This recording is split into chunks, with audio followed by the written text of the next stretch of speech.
Marseille, son vieux port, sa basilique et son accent emblématique. Dans ce bar de quartier, le parler local n'a rien perdu de sa superbe. C'est un accent un peu Chantal, c'est pas vrai? Voilà. C'est tellement beau. Quand on est en mobilette, Onine, tu montes, je te chale. Chaler, jamais vous le trouverez dans le dictionnaire. Fada, ça c'est constamment, c'est dans le langage.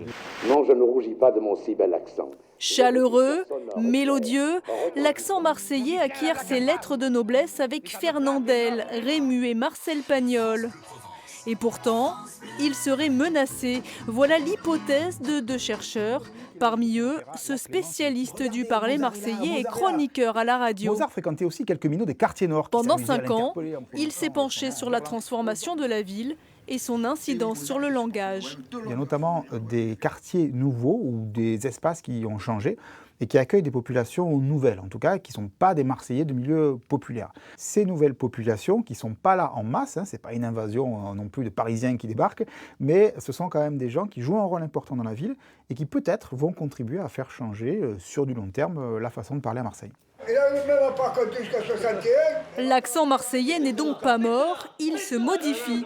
Vincent Dezombre est réalisateur, il a tourné un film sur le sujet. L'accent de Pagnol, c'était les années 30. Il a évolué depuis, il va continuer à évoluer, et tant mieux.